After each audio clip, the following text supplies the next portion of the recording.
All right, you guys, thank you all again for joining us today. Today is March the 6th, 2021. It's 3:05 p.m. Eastern Standard Time. I want to thank you all for coming on again today and joining us. Today we got a special guest with us. He's coming to us all the way from Wales, United Kingdom. Mr. Rich Embling's on with us today, and he's going to be talking to us about marionettes. Rich was one of our original presenters back early 2020. And he's been gracious enough to come back on and do a little demonstration. Another thing that we're going to do today with Rich is he's volunteered a starter kit that we're going to do a giveaway for. So at the end, during this meeting, Tom's going to be writing down everybody's name that's in the meeting. And then at the end, we'll do a drawing for the starter kit. And Rich will send that out to you after the meeting's over. So thanks again, Rich, for doing that. I just wanted to talk to you a little bit about some things that are going on. Want to remind everybody to go out and check out the Woodcarving Academy. It's woodcarvingacademy.com. They have a list on there of all the upcoming classes, Zoom classes that they're doing there. Want to remind you again, Dave Stetson's got a class coming up on a sitting man. Kevin Applegate has a couple of classes listed on there, one for wood carving techs and another one for Captain Chumbucket. Janet Cordell has a couple of classes, a female face and a basic horse. Ryan Olson's class is full, but it's the Barrel of Fun Part 2 that he's doing. A new one that's coming up is Dylan Goodson. I don't know if you all know Dylan, but he's a fantastic relief carver, and he's going to be doing a relief carving scene. Del Green's doing a boomer caricature carving, and Bob Hershey's going to be doing a surfing frog. So if you're interested in any of those, you can reach out to the teacher themselves, or you can go out on Woodcarving Academy to find more information about that. But you may want to go ahead and register for some of those classes because they're going to fill up quick. Again, if you're taking classes through Zoom, you get a whole lot more detailed information in a Zoom class because you're able to not only watch everything that the instructor does, but you also are able to go out and watch the video after the fact. So I encourage all of you all who are home now and want to participate in classes to take advantage of this opportunity. Some of these instructors, you may not get the opportunity to go out and meet with them in person. So this may be the only chance you get to meet with them and learn from them. So take advantage of that. Also want to remind you to like and subscribe our videos. They're out on YouTube.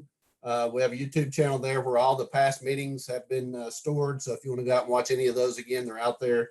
I want to thank all of you all who have contributed to our Zoom subscription through the Buy Me a Coffee fundraiser.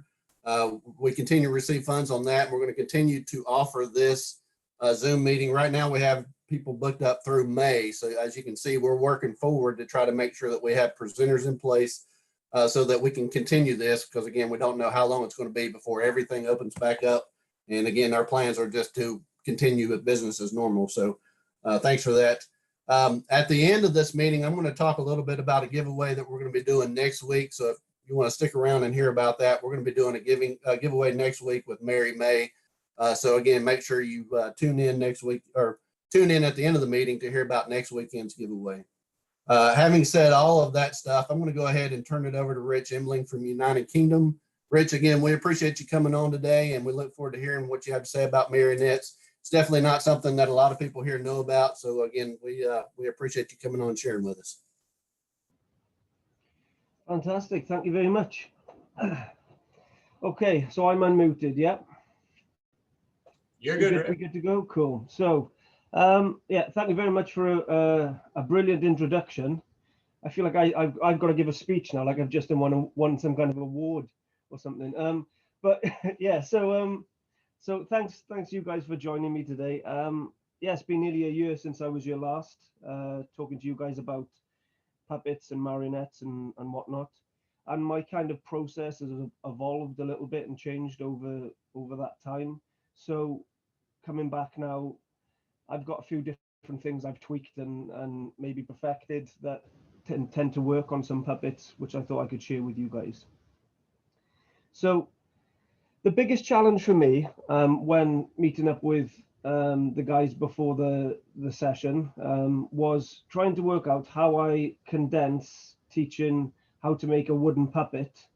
And I think I'm going to refer more to it as a wooden puppet than a marionette. The marionette would suggest that it has strings, but with the time we have, of limited time we have for this session, stringing would be a session in itself, just explaining how to string the puppet. So I thought, right, my biggest challenge here, I've got essentially a room full of wood carvers, trying to keep some wood carvers engaged on some basic carpentry skills, basically, because much of puppetry revolves around, a kind of basic understanding of how to do a mortise or a tenon joint, which I'll explain in a bit. So I thought, right, I can't really go into too much detail about doing the joints and things. I can't make it too big. I don't want people to switch off from it. I want the carving community to kind of enjoy me discussing the processes, but also, where's the carving? Because to carve it is another thing on itself. So I thought what I do is I just do like a basic overview of how to start someone off if they wanted to kind of evolve from maybe doing a static carving to something with a bit of movement in it, a puppet with a bit of movement in it. So to give you guys a kind of understanding, you can probably see in the background, I've got one hanging on the curtain. So the last time I was on, I had this puppet on display, which I was talking to everyone about, which I think when I was chatting earlier to the guys, from the top of the horns to the bottom, he's about 24, 25 inches tall, as a wooden puppet goes. And he's a Czech devil, which I made in, and like I say, I showed in the last workshop. And this puppet took me about 16, maybe 18 days to make from start to finish, with all the different processes, the painting, the stringing, and so on. So I thought, right, I need to condense this down into a really small amount of time. So first idea was, right, I'm going to go half size. So I went half size and I started making this guy, timed myself, and it was just nowhere near achievable in the time scale. So I went half size again. And then I ended up going half size again. So I ended up, after all of this time, I'm working my way down to come up with something that looks like this, which is, you can see the size of it in comparison to my head. And I thought, as it's coming up to St. Patrick's Day, it would be maybe a nice idea to do a little leprechaun kind of puppet with a little bit of movement in it that could be quite straightforward and easy to create. So what I'm planning on doing today is I will go through how I've created this one to the stage this one's at. I still would like to carve in like the lapels of a jacket or a waistcoat and so on here. But in all honesty, folks, I run out of time. I didn't get a chance to finish him. He's only actually got one hand carved, and I finished that about 25 minutes ago. So yeah, it is as far as it's going to go, I think, for this demo. But I've got one that is in a blank form, and I can show you how I got from the blank form to here on this one. And I will change camera shortly. So when I was looking at all these puppets and trying to work out how I could kind of go through some of the process and so on, I went to my collection, because I've got a collection of vintage puppets, and some I've made, some I've been gifted, and I came across some really simple ones. So some English made puppets. In fact, it's probably better if I swap camera.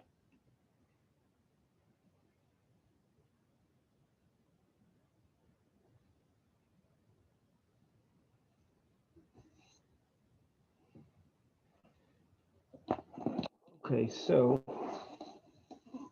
this is a English made puppet from a company called Pelham Puppets, and this one's, I think, is from the mid 60s. So this one's actually made of wood, and then it's got a fabric head on the back of it with these little eyelets. And the purpose of me showing this really simple one in comparison to the one I just showed you is something like this is like a perfect beginner's kind of puppet to get into, but it has its challenges as it's got 4 legs. So if you were to ever start your first puppet, a wooden puppet, I would probably advise against trying to create an animal, unless you're doing something this simple, where literally it's like a wooden dowel with a hole through it, with string through it, so it can actually move and flex. If you imagine with an animal, the legs go in different directions, so to try and get everything to work the same way is really challenging. So to make it even more simpler, it's easier just to start with a figure and go from there. So this is one of the older ones, and you can see it's quite crudely painted, and so on. So what I did was I looked at this one, and I was going to do something similar. And then I thought, no, I'll stick to the one that I've showed you, and we'll go through that now. So before I go into that, I thought it might be a good idea to kind of just maybe go through some of the materials and the different technologies used within them. So if you guys think I'm talking too much technical info, please let me know, and I will zip it and move on to a bit of carving. Okay, so I thought the first thing that people would probably want to know is what kind of wood we use to do puppets. So there's a variety of different woods out there that I've carved with, from basswood to the British version, which is called lime or European lime or linden. I use something called gelatong, which is the rubber plant. It's kind of like a cross between basswood and balsa wood, which is like the really soft wood used for making model planes. So what I thought I'd do, just to show you guys some comparison, that's a piece of lime from about 6 miles from where I live. So this was machined locally. And you can see the different colors in the different parts of the wood here, in comparison to a piece of basswood, which someone from the States sent me as a gift. So you can see the difference straight away, but it's got the similar characteristics.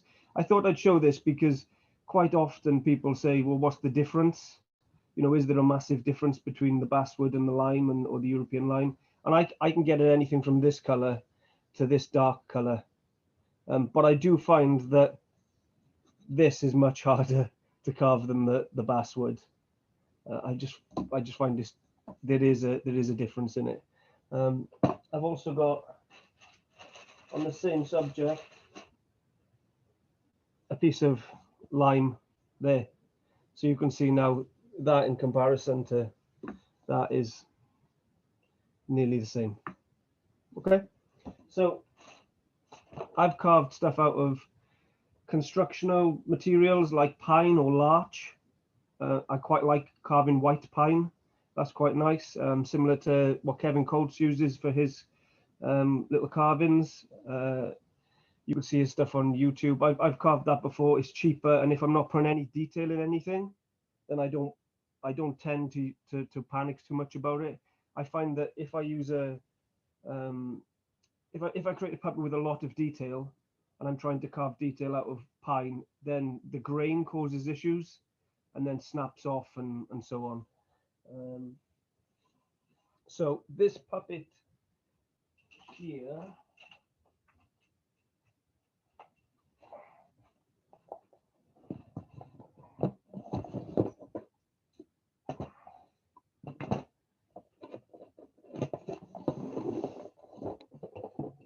so this is Clyde. He's an orangutan, and he's carved out of that, what I said, gelatong. So it takes the carves with the facets very similar to lime and so on. I'm trying to see if there's a unpainted part of him on here, so I can share that with you guys. And I don't think it is. No. Sorry, I was looking for an unpainted element. But yeah, he's carved out of gelatong. He's very light. Let's look underneath. No, sorry.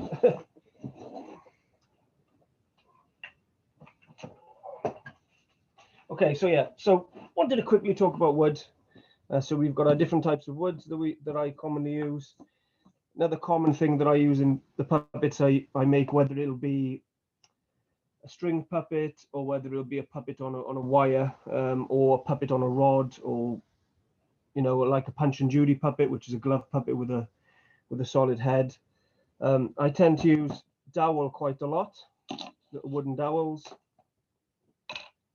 You can see on the one that I'm going to talk about today, he's got a handle through here, and this is just a wooden dowel, scrap piece of lime on the end with a hole drilled through it, and then it just goes into a hole in the top of the carving, and that would be permanently attached with wood glue when it was finished. But for the purpose of demoing with you guys, I wanted to be able to take everything apart. So I tend to use either beech or birch dowel. I find that particularly the birch dowel much easier to carve, and I do carve elements like a leg or maybe a finger or a neck. I'll carve that out of dowel as it's already round. It just saves me a job. I just literally put a carved texture on it, and it's already round in exact size I need it. I've got this bamboo. Do you guys call it kebab skewer? That's what I call it. And also these cocktail sticks, or I'm not sure what they called it. Are they still called cocktail sticks with you guys? Toothpicks. Yeah, toothpicks. Toothpicks. Yeah. So For us. toothpicks. These are like the plaster of the puppet world.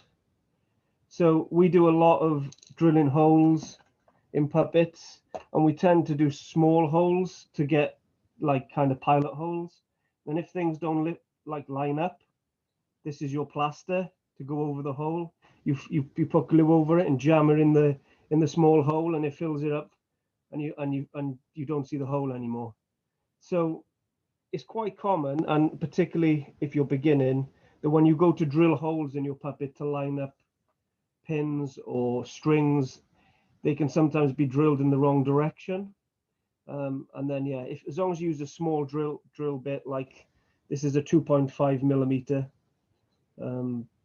drill bit, usually you can just put a bit of tight bond wood glue on there and pop them in the hole, and excellent, it blocks it up. And I can show you an example, because when I did mine earlier, I messed up the drilling. There's all this pressure, so I messed up the drilling. So I drilled a hole through here. My pillar drill is currently out of action, so I did this by hand. So I drilled a hole through here, and then I drilled a hole through the other side. I always find it easier to drill from both sides and meet in the middle if your drill bit isn't long enough. And then I drilled through at a weird angle, and I came out there, and there's a toothpick glued in there just above my fingertip. So yeah, it's a good little tip. Toothpicks are like plasters in the puppet world. So we've got some wooden dowels. I use a lot of wire. This is brass or copper coated steel wire, 2.5 millimeters. I use a lot of spring steel. I think it's called K&S Precision steel. I think it's used a lot in model making, and I use that. I've got very thin wires. You're talking, I don't even know how. I think that's 0.5 of a mil. So the wires come in quite often, used quite often, particularly if you're doing a check marionette, where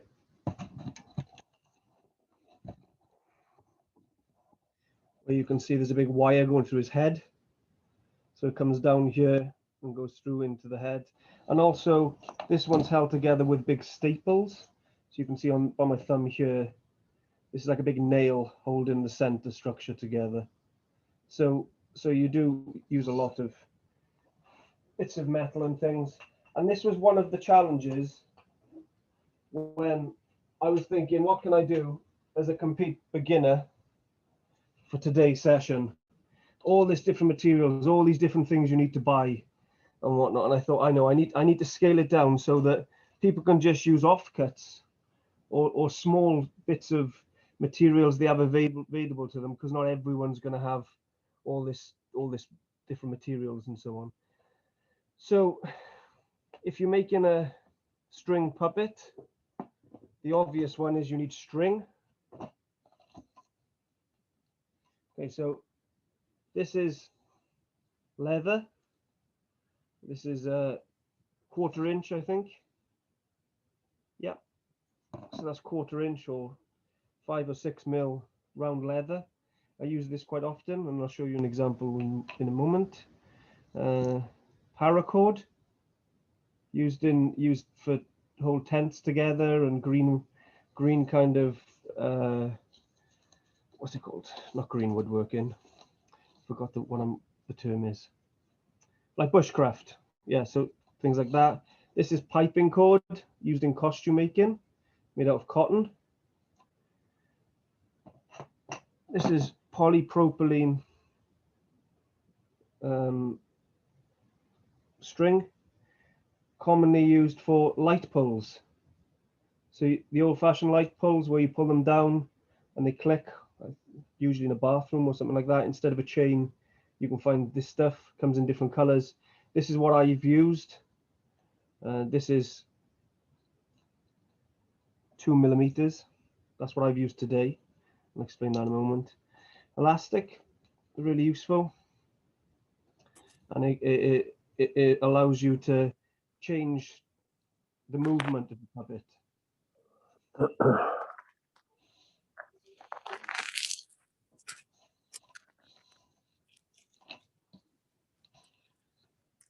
If you're going to string something, like with the Czech puppet you just saw, you're going to need some thin string. You don't tend to use fishing line. Commonly, people tend to use fishing line. Fishing line's only used on trick puppets where you don't want to see the wires coming into it. In English puppet making and in the Czech puppet making, from my own experience, I've learned that they actually quite celebrate it in some respects, that it's a stringed puppet. It's not hidden. It's the whole part and parcel and the charm and character of the puppet, seeing the strings. So you can buy this. This is waxed linen thread. You can buy this in all different colors online.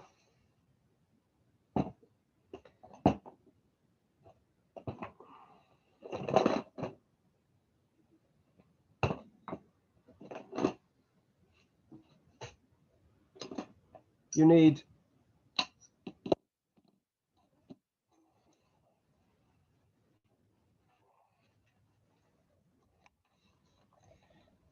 a drill of some sort. You don't have to have a pillar drill. If you've got a shop pillar drill, that's great. But if you don't have one, you can just use one of these. Or even if you don't have one of these, you can use an old-fashioned hand cranked drill. Just take you longer. The one key thing that I found from if you're getting into puppet making is to have a good selection of different sizes, because you're never sure which one's going to work. And if you're using and working in wood, you want to use these bits with the brad point on, because they cut far more cleanly. And I tend to use these larger Forstner bits. Okay. And then, other than that,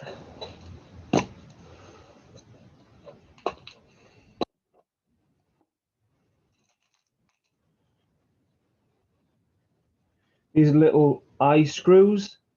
So these are zinc plated eye screws with a little thread at the bottom and an eye at the top. You can get these in all different materials and sizes. So they're really useful, and they're a common thing that you see in all the older puppets, right the way through to the Eastern European puppets, the Czech puppets, the English style puppets. but we're not using any today.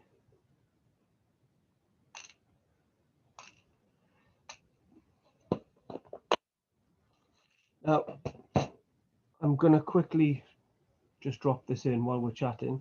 So with regards to some of the processes that I'm showing you guys today, I have hopefully got an article coming into Wood Carving Illustrated later this year, and I'm doing a small carving that combines some of the materials used within puppetry within it. That's all I can kind of say on it, but it's similar to what I'm kind of showing you guys today. So if there is anyone who's further interested, you might find that of interest.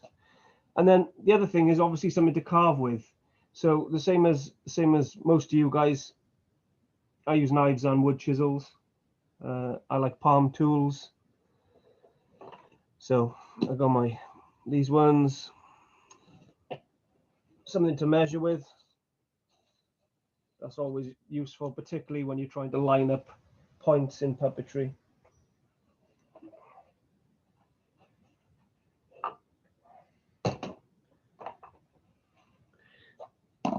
Knife.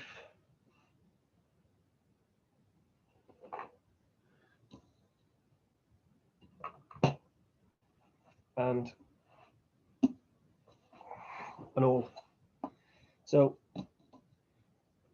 I use all different tools for making my puppets, but if I'm doing a small puppet like I'm doing today, I will use some palm tools. So these are just some small Swiss made palm tools. Some knives, so I got a big hogging knife, cheapest chips hogging knife, and then a nice little knife that's sharp. This is the one I tend to keep sharper than my hogging one, for doing more of the detailed stuff.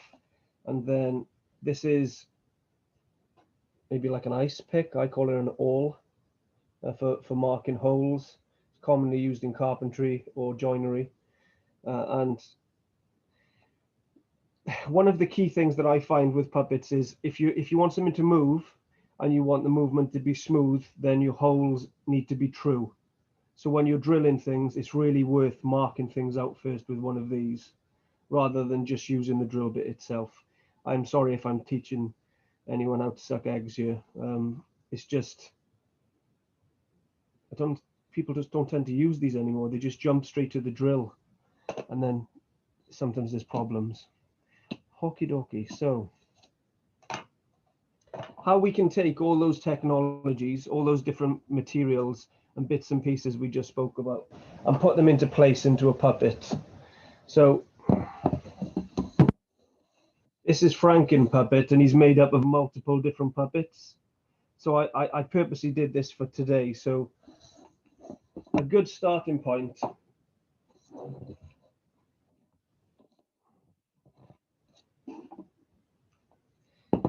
when you're deciding to make a puppet. Am I still in shot? Yeah.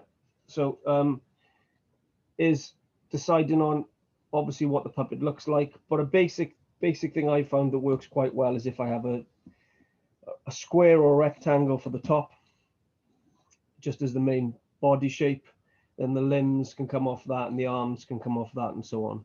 So this particular one, this could just be the character itself. You could put mouth and eyes on that, carve something into it, and this could just become a puppet in itself in this really basic form, just a monster with moving legs.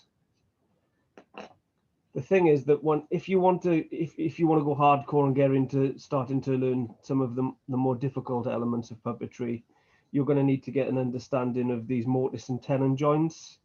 So this is a through mortise and tenon that goes all the way through, used in furniture making and joinery and things. And then this is a mortise and tenon that's got a stop on it, and it stops the leg from going too far. This flat section here. Now, I could probably spend an hour just showing you how to do this. So I thought I can't really do that today, but I've got to think of an easier way of doing this. So that's why I've changed it to the puppet we're doing today. But I have taken some of the elements of this. For example, the grain in this runs all the way down through the legs. But when it gets to the feet, if I kept it one piece of wood, I would have short grain here and the foot would snap off. So the foot is actually separate. So the grain is now running this way. And then it's got a dowel in the bottom. So I can then, like a little peg joint, add the foot on afterwards. Because wooden puppets tend to take a hammering when you perform with them. So if you're using them on the street as performance, or if you're using them in the theatre, you know, they needs to be strength in them, and the strength comes by working out where the direction of the grain is going. And this bashing around on the tabletop will actually just eventually break. So if any of you guys out there know how to do this and want to try it in a puppet, all I would suggest is don't go too thin with the amount of material you leave either side of your joints. So here and here and here and here. The thinner you go, the more fragile your puppet becomes, and then the more care you have to show when performing with it or using it, because it'll just break. And so that was my original thought with this. Thought, right, we can just do something like this. Simple as that, just feet, legs, and a body. And then if someone wants to add an head, they can drill a hole in it for another peg. I'll find my head and pop a head on. And there's the head on top of the body. Of course, you don't have to do that, but that's another way of doing it, is by attaching the head on the top of it. You could have a piece of leather or string here, so the head would then have some movement in it. But for the purpose of what we're doing, I thought it was easier just to keep it all static. And then where these other materials come in handy, like the leather, is if you wanted to make an arm, we have the lower part of the arm and then the top part of the arm in leather, and then you can insert that into a hole on the side, and then you've got an arm that has loads of movement, and you can attach it to a wire or string and get all that movement. But sometimes this leather is difficult to source, so if you can't source it, you can use, like I say, elastic or a bootlace, and it does the same job. It just needs to be some flexible material. Now, the two main thought processes on this one are, this gives you this is all about carving. You know, once you've made the mechanics in there and worked out all your joints and the movement and things, you know, you can get it to sit up and so on, and get it to kneel and whatnot. This can be carved then. But if you want to do minimal carving, but just have a go at trying out making a wooden puppet, then you can find other materials and just carve smaller parts of it. So there's options. I wasn't going to go into much more detail with the technologies. Is everyone okay with that, for me to crack on and show you how to make this little puppet I created? Yep. Fab. Hey, Rich, what do you use to glue like the string into the part of the body there? I just use wood glue. Okay. In this one here, that's why the tape is on the bottom, to stop the wood glue from absorbing too much into the leather. So I masked off the bottom, so that when I just plunged this into the hole and the wood glue came back out, it didn't mess it up too much. But now the idea of this one today, I just thought would be good to try and show you guys a puppet where you can make it out of wood. You don't need to worry about sourcing leather. So everyone's got some kind of wood available to them for making the puppet. So on this one today,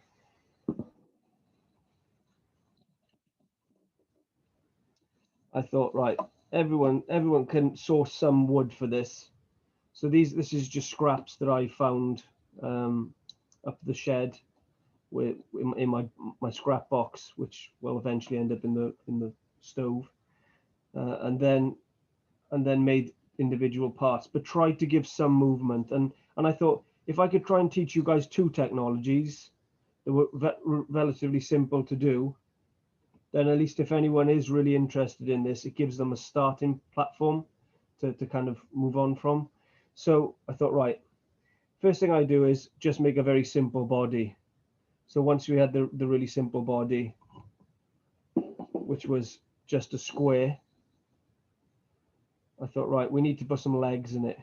And initially I was going to use leather with shoes on the ends, which would have been super simple and much easier to show you guys.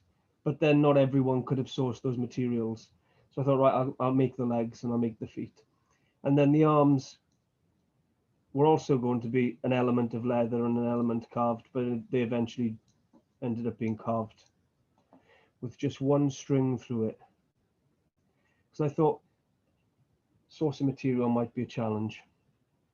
So this is the plan. We're going to do this little kind of happy Irish leprechaun. There's a bit of a jig, his legs, and then kind of go from there. So let's start with where I started with it. If anyone's got any questions, please speak up while I quickly set up.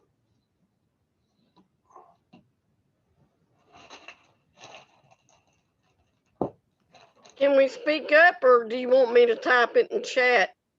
No, fire away.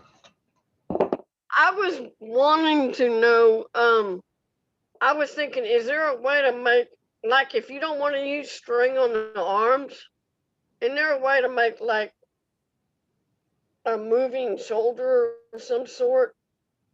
Oops, I thought my video was on, sorry. You can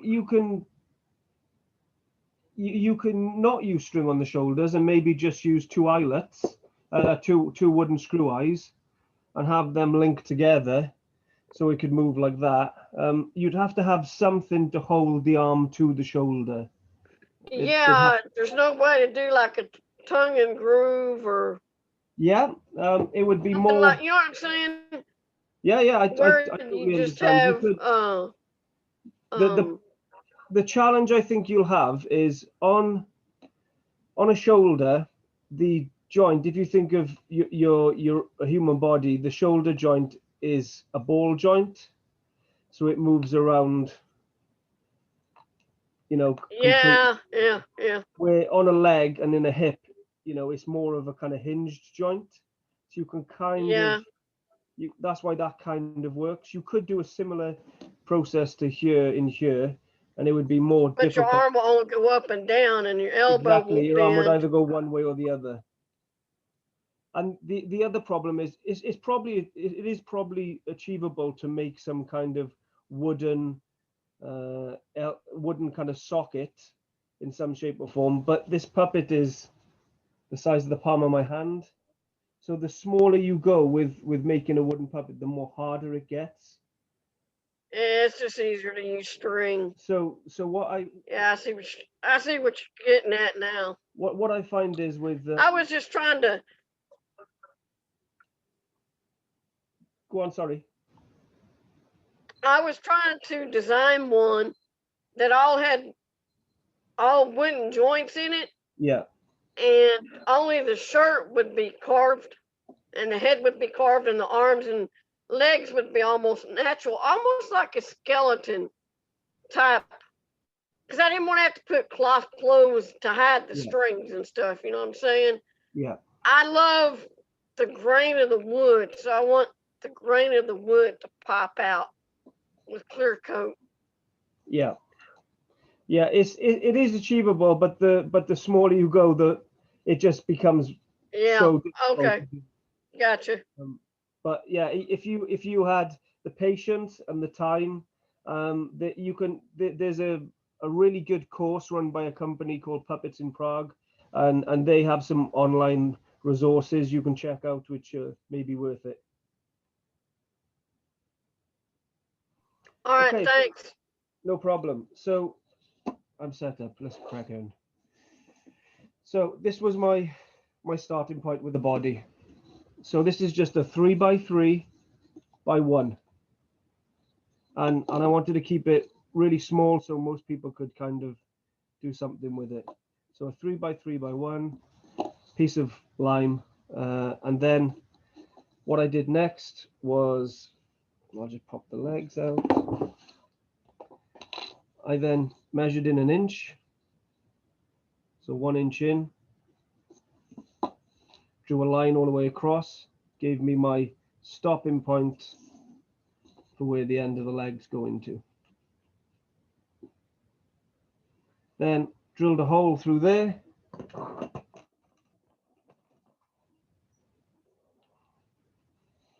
Using this Forstner bit straight down through there and through there.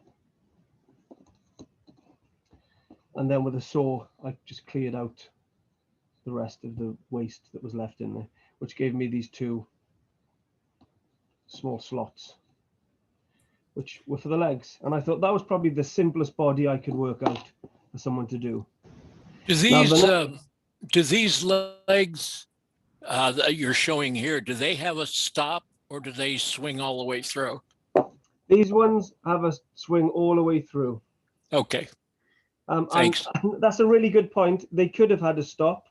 The way I could have done it to give them a stop was I could have drilled halfway through from one side, turned it over, and then moved the actual Forstner bit down slightly and gone in halfway through the other side, and then set up, and it would have left me with a step, which would have stopped it from falling back. But that was another thing I thought of. Maybe someone doesn't have a clue when it comes to trying to make things stop. So for a starting point, I thought I'd just make them completely free. Oh, thank you. No problem. So that was that part. Then came the next bit, which was a bit of math.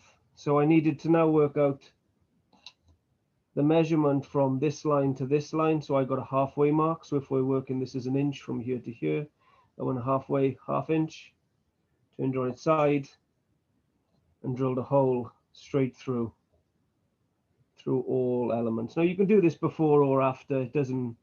I've not found any issues with doing it either way. But if you're not using a pillar drill, you don't have a shop drill, and you're doing it by hand, I would probably drill it first, and then bore these holes out, because that way you've got a little bit more material there to help guide you. So, am I going on a bit, Blake? Am I nearly out of time? I do have a tendency to run my mouth a bit, No, you're at 45 after. We've got another good 45 minutes or so. All right, okay, great. cool. So the next thing I did was I made the bottom of the legs. So that's these bits. And to make the job easier for me and to speed things up for you guys, this is a piece of birch dowel. So this piece of birch dowel is 3 inches long. You can see a running theme coming through here. So we've got a 3x3 with a 3-inch dowel. And this is a half-inch dowel, I think. It might be a 3/4 inch dowel. 1 second. I have to keep jumping from millimeters to inches. So there, this is, how would I say? Just over a half inch. I don't work in inches very often, sorry. So then what I did then was I placed the dowel into the cut, like so, until it hit the shoulder. So you can see here that this won't go any higher because of this curve. So then I measured from there to there, this little void, and I carved that shape on the opposite side. So I measured it out and carved it so that this would then fit in perfect, just using a roughing knife. And I just used literally like so. Okay. Now, once I got to that stage, I was able then to turn this on its side, centralize the wooden dowel, and then go back through my drill bit and drill straight through. Now, if you did your holes with the straight end there, and I don't have an example, I thought I had an example here, but if you cut this out with a saw and it made this a straight, like a nice clean rectangle without the curves on the end, it's much easier to then put a rectangular piece of wood into there, turn it over, keep it straight, and drill it out. But I use these because A, I found it worked, and B, it's already round, so it makes my job a little easier. So that one went in, then that one went in, and I drilled that one from that side, and I drilled that one from that side, and that left me with something like that. Okay, and then all I did then, I've got my next stage. I worked on the legs, so I decided, right, I need to turn this shape into this shape. So I marked with a pencil here at the bottom of your rectangle, and carved from this point to here in a taper, like carving a cone. Yeah, and that's essentially the shape of the leg. And then at the bottom here, this is 8 millimeters, which I don't have a clue what it is in inches, sorry guys. But that's at 8 millimeters, and then I have a corresponding drill. And I always hold the back of the drill against the end to check that I'm roughly near. Now the good thing is with using birch, it's not overly hard. And obviously the lime, basswood or linden or whatever you're using isn't really hard. So they will crush together a little bit and you'll get a nice good friction fit. So that was me tapering the bottom of the legs. And then I just took a 3x1, I think it is.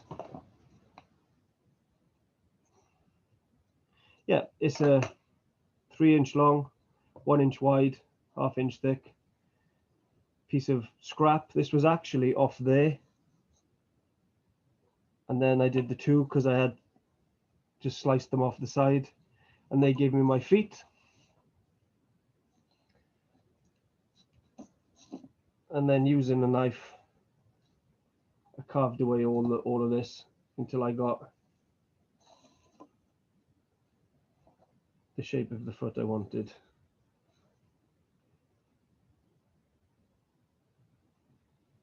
Yep.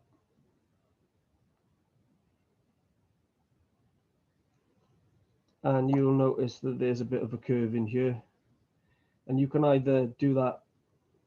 I know some people say to me, well, how do you do a curve with a straight blade? But you can do that hollow in a nice slicing action, or you can just cheat and use a curved bladed knife to do the curve in there. So one of my tricks when I do feet, because I love carving shoes and feet, I've carved a skeleton which is in another room downstairs, and I loved carving the bones and the feet and stuff on that, is I will carve one. I'll cut the two of them out at the same time so that I end up with two blanks and do all the drilling and so on that I need to. But I'll carve one and then lay it over and trace around it and flip it, so I've got a left and a right foot. But grain direction is going this way now. So this, on this puppet, this area here is a weakness. It's the thinnest point of the puppet. So if you knock it down on the table too hard, it'll break there, but not if you do it in two parts. And then once you glue that in with a bit of wood glue, that's probably stronger than, you know, the wood itself, because the glue is really strong then in that part. I know this is really basic, but it works, you know, for something small. Your mind will fill in the blanks. I remember one time someone saying to me, you don't need to carve everything. You just can carve some suggestion of elements. Like, I think this little guy works because if we were to put a knee bend in this, it would be so small and so difficult to do and maybe unnecessary. Because when people think of these little prancing, dancing leprechauns, you know, when they're walking down the street and they see one in the wild, they think to themselves, you know, the posture and what have you of them and their pose, they can make up the fact that this guy's walking just from this simple movement. So I think a good thing that I was told once was you don't need to carve everything, just give a suggestion of it and your mind will fill in the blanks. So yeah, so that was how I did the legs. So if we look at this one now here, and we put him like this, you can see that his feet are facing out. And this is another nice thing about using this system of having the leg separate to the foot, because it doesn't restrict you to just have the feet forward. You can make him a bit bow-legged or make him pigeon-toed or whatever and have him his kind of feet poking out and so on. So once you've done this part on this guy here,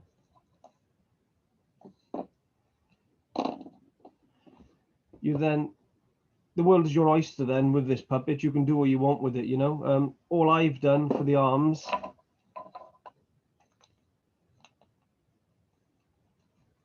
is I took a 3x1 off the other side. So there you go. See the common occurrence, just using what I had available to me. That was one piece of wood sliced. Took these bits off this side, 3 inches long, 1/2 inch thick by 1 inch. And these were my arms.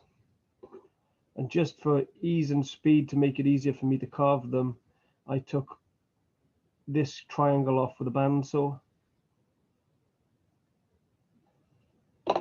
which left me with this. To carve a hand this small takes time, and I had half an hour and didn't carve the two of them in the time I had to do it, unfortunately. But just as a good guideline, what I tend to do on these ones, they're 3 inches, as I said, so I'll split it and I'll just do an inch. My rule of 3, so I'll do an inch on the end all the way around, and this is where the hand is.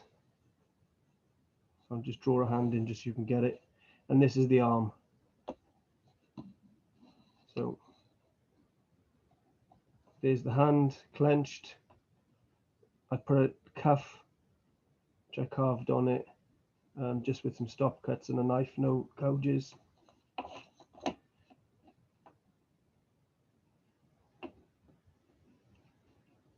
And he's got 3 fingers, because I'd love to find someone who can show me proof the leprechauns have more than 3 fingers.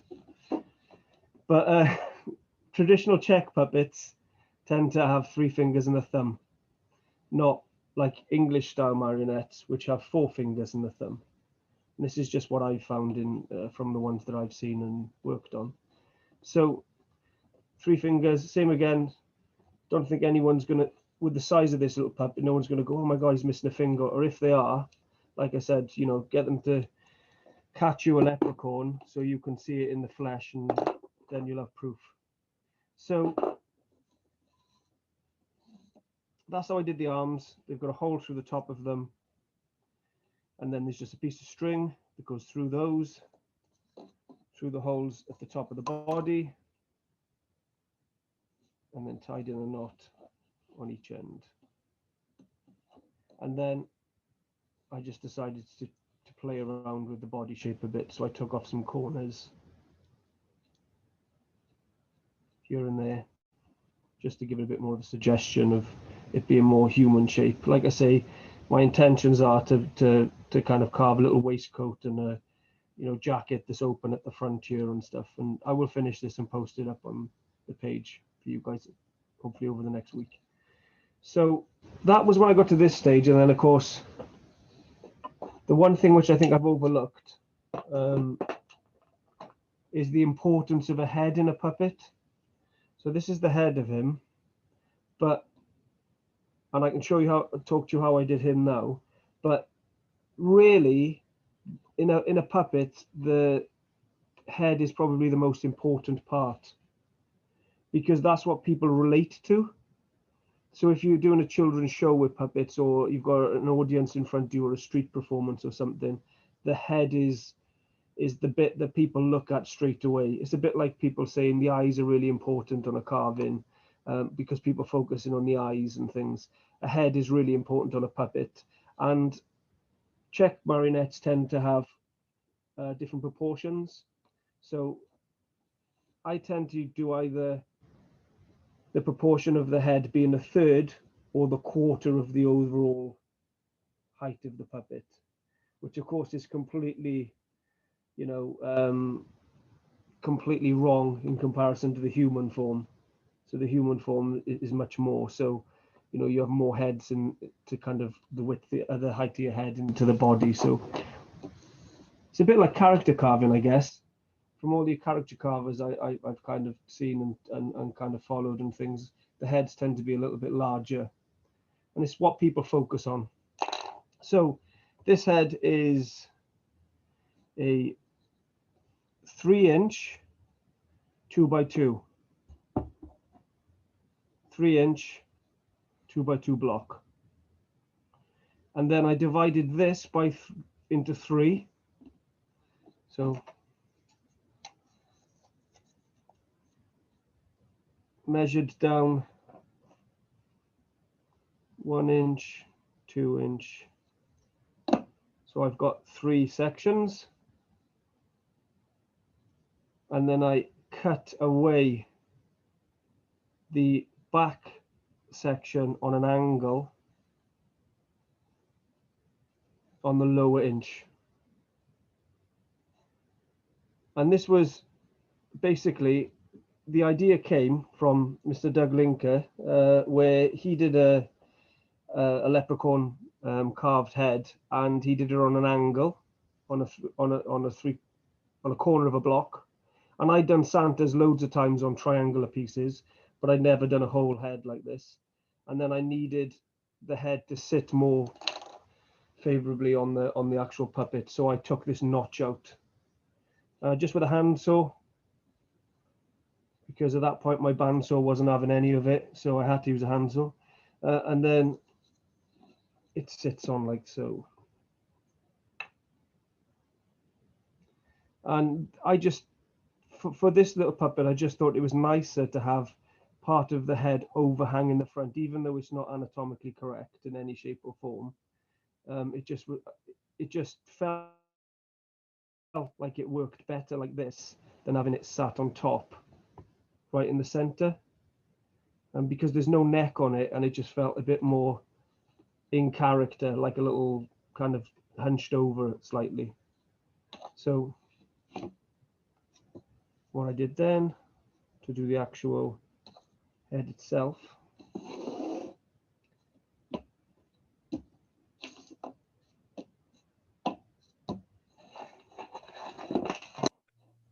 Hey, Rich, is your controller attached to the other end of that stick? That's on his head? there's a really simple controller on here. So this is just a piece of, what is this? 6mm 1/4 inch dowel. It's 8 inches long, and all I've done is drill a hole in the top of the head, which in hindsight I think I should have done to begin. So I should have marked my corners with a ruler. Obviously I'm not doing it now. Naughty, bad practice.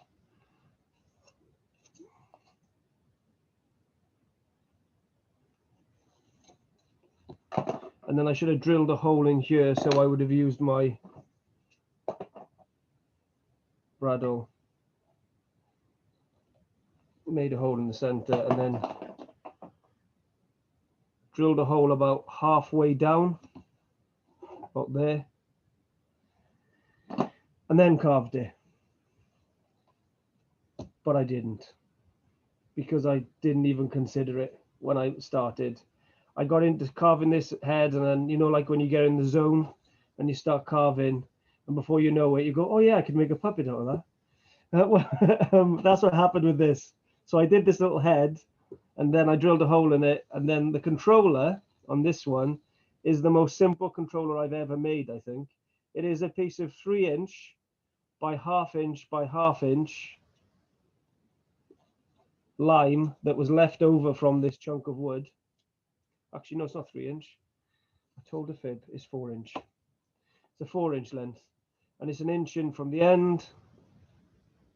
And I drilled a 6mm hole. That's got wood glue on it. I've knocked the dowel all the way through, so that this then just slots into this end and allows you to hold it up. And then once this is all finished and carved, I will then put wood glue in the hole and glue it in. Wood glue on the back of the beard and wood glue on the top of the head. And then glue it together, put in a clamp it in place. I'll probably take the limbs off, the arms and the legs off for when I paint it. And then I'll put it back together. Now there's 1 or 2 things I would suggest if you guys do want to do something like this, is when you paint, I would advise that you don't paint. I'll take these legs out. Don't paint in here. Or if you decide to paint in here, make these holes much larger before you paint them. You know, take a good few cuts off there, so there's a lot more clearance for the leg. Because as soon as the oil, maybe linseed oil or paint goes onto it, then it gets into the wood swells and it expands a little, and then these legs won't actually move. So you don't want to make your joints with anything on a puppet. That was the first thing because I came from a carving background, from doing animals, which was all really like tight and very measured from my perspective. I made my first marionette, and all my joints and all my holes, I spent hours making them perfect. And then the guy who showed me how to do it, Mr. John Roberts, came over with a gouge and took a huge chunk of wood out of the opening, and my heart just sank. And then he said, that's no good, Rich, because if you make them too tight, when you go to paint them or perform with them, you need that flexibility. They need to be able to hang freely. So that's why, you know, I'm not worried overly at this point that I can put a pencil width in here, because that's spread between the 2 shoulders. When I pull the other shoulder across, you know, you're only talking, what, 1/8 maybe there. So don't think you have to make your kind of mortise, your tenons, your holes, all of those kind of stuff super tight, because you really don't. You want to have some freedom. You can see, look, this moves side to side, but it's got really good freedom to move. And of course, that's a bit too much at the top there. But yeah, don't think it has to be too accurate. The main thing I would say is, whenever you're putting a pin in something, or like with this guy here with the holes through here and the holes through here, you've just got to make sure your holes line up. And if they don't, that's when things start to cause problems. So your best plan of action when you're making your puppet is to always drill your holes before you do any carving. you know, get it all out into blocks. And then once you've got it into block form, you can work out then where your holes are going. You know, you can see I've done no carving on this, but the holes are drilled in the top of this and the bottom of here. You know, I've had to do a little bit of carving on these in order to get them into the holes, but I haven't thinned them down first and then drilled it, because it just, everything seems to fit together much nicer when it's in a blank form, if that makes sense. Okay, so I was going to do a bit of carving on there, and I thought maybe I'd carve the arm or something, or map out the head. I've got, what have I got, 20 minutes, Blake? Yeah, you have about 20 minutes. Yeah, okay, so I thought I'd tackle the head. So we've got the body here, we've got all our marks on there, our holes drilled. I've double checked everything, we're good to go on that. So like I say, let's just do in a bit of order. Is this? So let's look at the leg first. So the leg's been drilled, popped in. I've made a mark on it. I go to the bottom.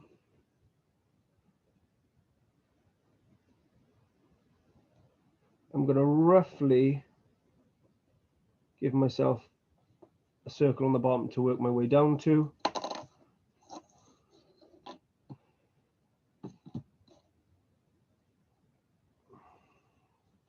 This is all just rough guidelines, so I'm just drawing a line all the way around there at the top.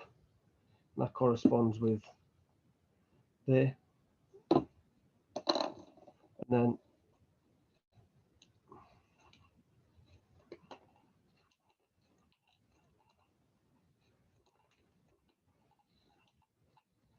and this is just birch, so it carves nice.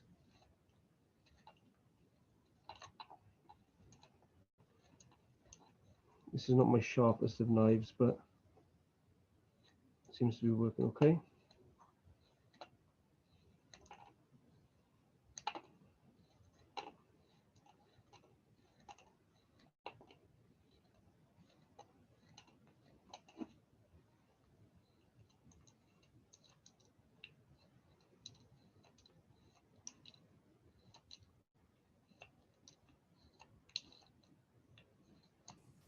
You're about out of frame there, Rich.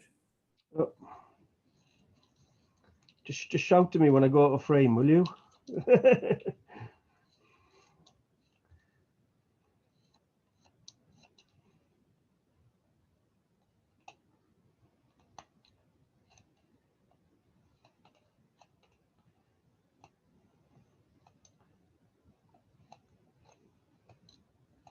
Okay, so once you can see it's starting to taper now. There's no point me going any further with that, because I'm sure you guys know how to taper a wooden dowel. So once you've got to that stage and it's tapered all the way through, you just want to, all I would suggest is if I just quickly just try and get it to the hole size at the bottom, actually.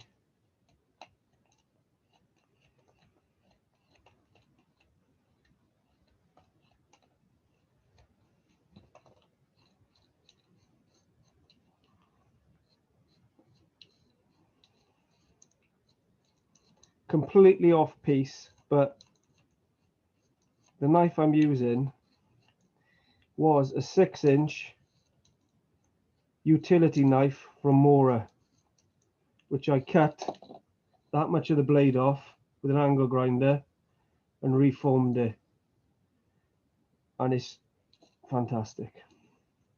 It's a really, really good steel, carbon steel utility knife. Cost me £5, £6, so $7. Right, it's got a polypropylene handle, which I know is sacrilege in the world of wood carving, you know, but it works. Okie doke. So I've got my tapered leg. Now, just to make it easier to kind of fit into the bottom of the foot, I'm just going to take this corner off, this edge here, just ever so slightly. The stop is splitting when you pop them into the hole of the foot.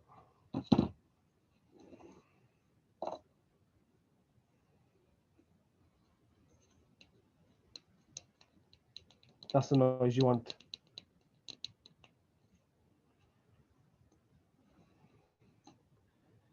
Okay, there's your leg.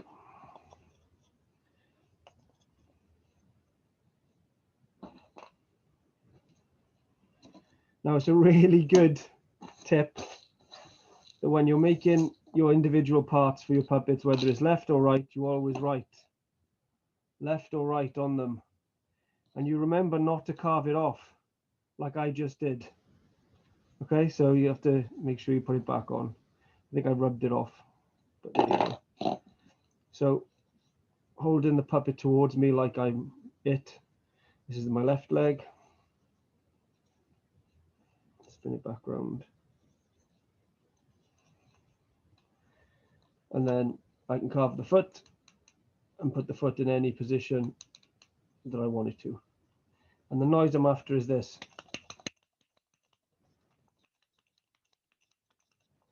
Yeah, if it makes that sound, then you've got enough movement in it.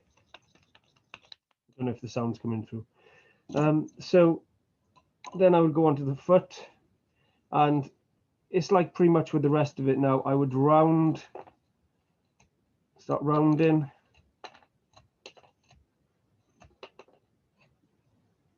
And then I might carry on going rounding.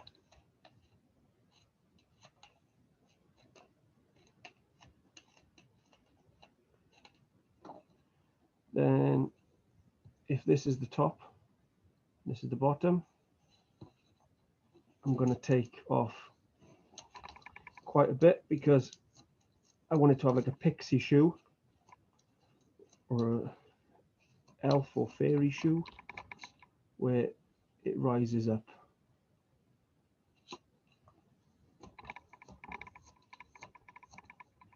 Sorry about my camera moving.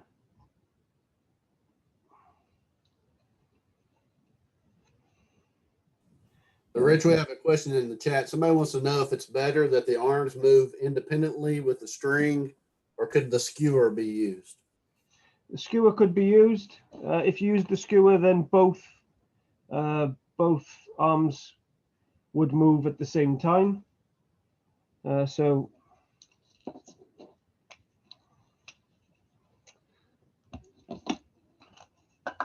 it's completely up to you. Originally, I was going to carve the arms on. I wasn't even going to make the arms separate.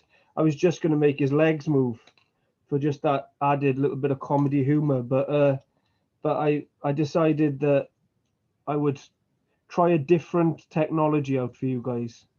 But you could put a large skewer all the way through. Obviously, I've used a cocktail stick because that's the size hole. If I wanted to use the wooden skewer, I would need to drill a larger hole. I think it's a 3mm hole, a 3.5mm hole. You could go all the way through, blob of glue on there, blob of glue on the other side once you've carved it, let it set, give yourself a little clearance gap, and then yeah, the arms, you could have one arm like this and you could have the other arm maybe at a higher angle so that they will still move together, but they will be in different positions. So yeah, you could do that. You could carve the arms on. If you're like a master carver and what have you, you could go right away down to carving little tiny fingernails and, you know, texture in the hands and things. But the main reason that I haven't gone into the detail on the model that I showed you guys is this puppet would be classed as a tabletop marionette. So it would be for like a kid's production, or if I was, it would be something you would kind of do a performance with on the table, being so small. And you'd need your audience to kind of see as much of the information as possible. So by choosing larger forms and simpler shapes, you can read it to the audience. They're not going to be so close that they're going to see all the intricate detail on it. So that's why I'm going into the masters of detail. But there's no reason why you couldn't, like I say, carve the arms, make them have pins in. What I'm using on, sorry, I'm jumping back and forth to them. What I'm using on this one here, so the model,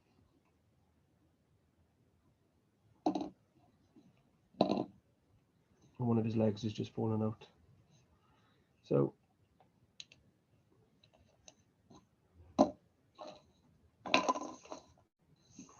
sorry, I'm messy. Okay, so what I'm using here, you can see this going all the way through. This is just a piece of steel wire that I bent, and I sharpened the end at one side into a point like the tip of a nail. And this is what I use to hold my elements of the body together whilst I'm working on it. This isn't how I fix it. This is something I picked up from an English puppet maker called John Roberts, and he gets us to use these, or got us to use these, because they're spring steel and you can make them to any shape or size you want them, you know, to be used. But they're ideal because trying to put strings back and forth all the time is quite challenging. So if I wanted to put a string through here and test it, you know, these steel wires allow you to test and see if everything fits well before you run a string. Because I probably will put a string through here and out to the other side. In fact, I might even do that now. I think if I get time, I'll do it actually. So that's that. Then the foot, I said, is I'm just rounding. The arm, I will just round on this one and then carve the clenched fist because it's easier to carve. And then the head, using my rule of 3.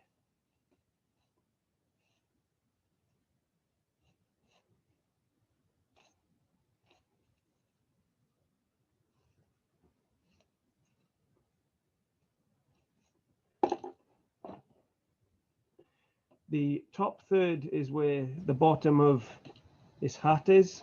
Oops, sorry. So this line here is the bottom of the brim of the hat. The next third down is the bottom of the nose. Well, in fact, it's not the bottom of the nose, it's the ears. Yeah, it's the ears. And then of course, that's the bottom of the chin at the bottom of the block. And then with the nose, all I've done is I've come up a little bit. I think it's like an 1/8 or something, and that's where my nose would be. There. You can see the shape from above.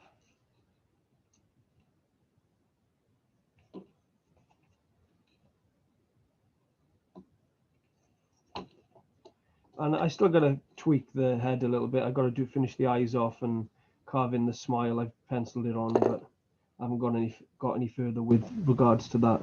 And this one will literally, like I say, because it's got this dowel in the top, it just allows me to kind of, how can I say?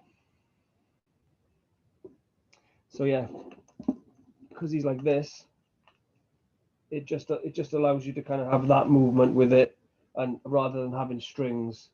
To have strings on it again would involve you putting a crossbar across here, so you would have to have an additional bar there, and then from that would come down to strings, like on this one here.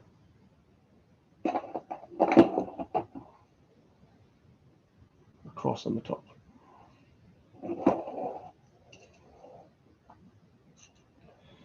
Trying to think if there's anything else, because I don't think there's much point me starting carving the head, because I've run out of time, I think.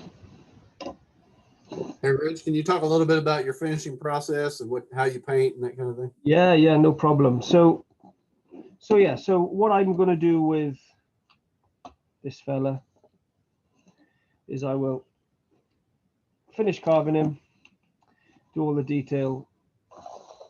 Sorry, I got a mess everywhere.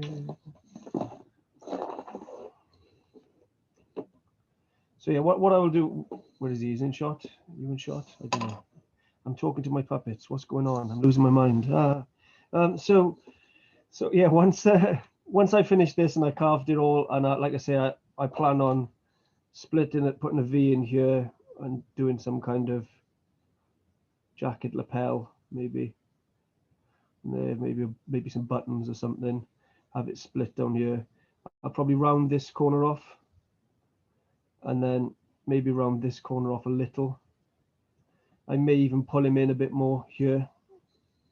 I just wanted to kind of keep it as square as possible for you guys if you wanted to recreate it. And then once I've got to that stage and it's all carved and I'm all happy with it, I'll take it apart and I will glue the head, glue, pop him onto the body. So he'll be like that. And then I'll paint him up. And on this one, I may paint linseed oil all over it as a kind of primer, and then use acrylic paints in washes. Although I don't, what I traditionally do is I mix up a small amount of white acrylic paint, a couple of drops of white craft glue that they use in schools, like PVA craft glue, and some water, and I make up an emulsion solution. It's something I learned from a Czech puppet maker that I've had the pleasure of being taught by. And then you make up this very thin wash. It's like the consistency of skimmed milk, 1% milk, and I'll paint that over it, seal the carving, and then once that's dried, I'll use 240 grit sandpaper and lightly rough, like sand over the surface, ever so slightly, just to key it, and then I'll paint it with acrylic paints, and then I'll restring it. Then I'll get fresh strings on this one, so I've got black, which will look nicer with the green color. So I'll have a string going through there and a string going through there with a knot on each end, and then I'll just pop this back in to the top of the head with a bit of wood glue once it's all painted up, and that's him done. So what the guy said earlier was I was putting a kit of parts together. So what I've done is I've cut out an exact kit of parts like I showed you here, with the dowels and the bit for up here and the block for the head, and yeah, that's the giveaway. So it'll be a kit of bits and pieces so you can make this guy using this tutorial, hopefully. Whoever guessed that, yeah. Hey, Rich, let's go ahead and do that drawing now. We'll go ahead and turn it over to Tom and let Tom do the drawing while we still have everyone on. Okie doke. Yeah, Richard, that was great. Thank you. All right. Thanks a lot, Rich, for doing that. Right now, I've got everyone's names written down in here. Whoever's name I pull out, can you stick around and we'll get your information afterwards so we can get you that puppet. And the winner is Jesus Garcia. If you don't mind sticking around, we'll get your information. And Rich, also, we had a question there earlier. How can people get in touch with you if they have more technical type questions or specific questions about puppet making? I've got my Instagram page, which I tend to use more than my Facebook page now. So you could always message me on Instagram. There's some really good books out there as well that I could always do take a photo of the books and post them up on my page. That might be help to someone as well. In fact, not that I'm using this to promote in any shape or form, but one of the just to let you guys know, there's a company online called Puppets in Prague who I've done a few courses with, and they're currently running a course either next month or the month after, and they're looking to still got some spaces left on the course. It's all done remotely online, and it's definitely a course I would recommend if anyone is interested in doing it. They will work with you, cut out your puppet parts, machine them in Prague, and send them to you in the post. And then you have meetings a couple of times a week where they actually will do a demo and show you exactly how to carve your puppet, essentially. So if anyone is interested in more details, they are running a workshop, Puppets in Prague. But yeah, by all means, please message me on Instagram, and I'll happily answer anything. Thanks If they again. don't have Instagram, can they get you on Facebook through an instant message there? Yeah, you can get me on Messenger. I don't tend to check it maybe as much as Instagram, but I am on there. But yeah, please reach out. Find a way. Send a pigeon. There's a way. All right. Well, we appreciate you coming on, Rich. We thanks for all the information and spending the time and doing the giveaway and everything that you've done for us today. We appreciate that. Thank you all again for joining us today. Just a couple of things. Next weekend, we're going to be doing another giveaway. We've got Mary May coming on. We'll have the details about that giveaway in our social media. So if you'll keep an eye out on our Facebook page, our Instagram page, and on our YouTube page, you'll be able to find more information about the giveaway there. We're going to try to do that a little different next time so that Tom doesn't have to sit and write down all the names and stuff. Just something a little different that we're going to try. So keep an eye out for that. Make sure you participate in that. And we'll do that giveaway next week. And I'll talk more about it at the beginning of the meeting next week. So again, we have Mary May coming up next week. Janet Cordell coming up the week after on the 20th. James Ray Miller coming up on the 27th. Tim Crawford from Chip Chats and the National Woodcarvers Association coming up on April the 3rd. We just talked to Ann of All Trades. She has a page on Instagram that's pretty popular. She's going to come on April the 10th and talk to us about spoon carving and knife carving. Alec Lacoste is going to come on our 1-year anniversary meeting and do another demonstration in cottonwood bark with us on April the 17th. Bruce and Kenny is going to be on the 24th. Jeff May is going to be doing chainsaw carving demonstration on May the 1st. Charles Banks is going to come on May the 8th and do flat plane carving. And then Tom Matus is going to come on May the 15th and talk about duck decoy carving. So you see there, we have quite a bit of people lined up coming up through May. We'll continue to work on this and try to get other people through the summer. Thanks again, Rich, for coming on. Thank you all for joining us. Make sure you check out our YouTube page, like and subscribe there. And we will see you all next Saturday with Mary May on the 13th. Thank you all.